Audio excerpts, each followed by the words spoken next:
Do you have "Don't be evil" in the Cash App's No. code of No, conduct? no, Maybe no, we should no. maybe we should take it.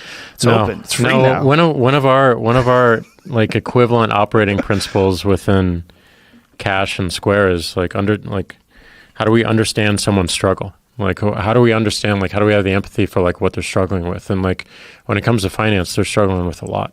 Yeah. Typically, they're struggling with a ton. What was the thought process with, I mean, one of the things that's kind of cool about the Cash App is that you can buy and sell Bitcoin with it. Yeah. Are you guys going to consider other forms of cryptocurrency as well? Not right now. So back to the internet, I believe the internet will have a native currency. Really? It'll have a native currency. And I don't know if it's Bitcoin. I think it will, because just given all the tests it's been through and the principles behind it, how it was created, and it was something that was born on the internet, that was developed on the internet, that was tested on the internet. It is of the internet. And the reason we enabled the purchasing of Bitcoin within the Cash App is, one, we want to learn about the technology, and we want to put ourselves out there and take some risk. We're the first publicly traded company to actually offer it as a service. We're the first publicly traded company to talk to the SEC about Bitcoin and what that means. And it made us uncomfortable. We had to really understand what was going on, and that was critical and important. And then the second thing is that we would love to see something become a global currency. It enables more access. It allows us to serve more people. It allows us to move much faster around the world.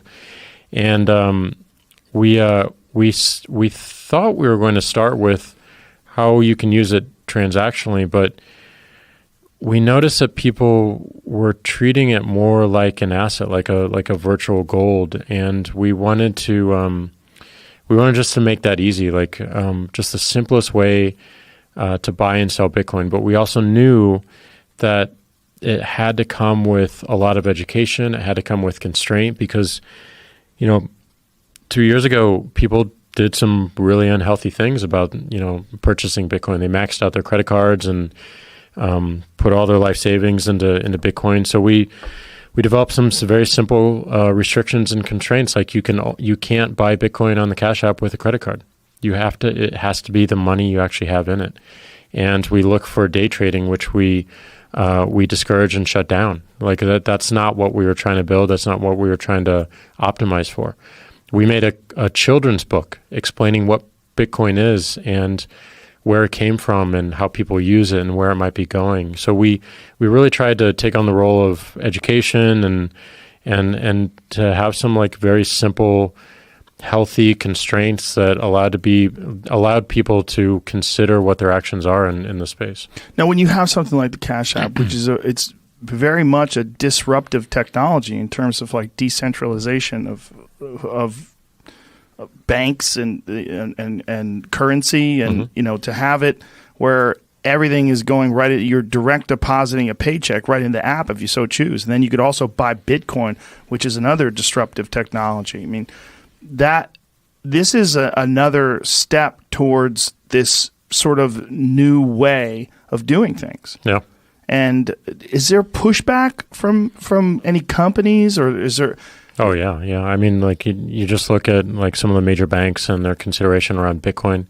They all love blockchain because of the efficiencies it can create for their business and potentially new business lines. But I think there is Explain blockchain to people, for people who don't know what we're talking about. Blockchain is a distributed ledger, and what that means is that it's basically a distributed database where the source of truth can be verified at any point around the network, and you can see this annotation around how content or how around money traveled.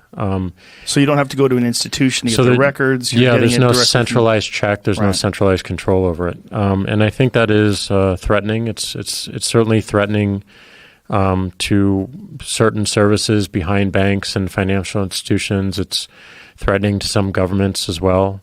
So I just look at this and how do we embrace this technology, not react to it in more from a threat standpoint, but what does it enable us to do, and where does our value shift?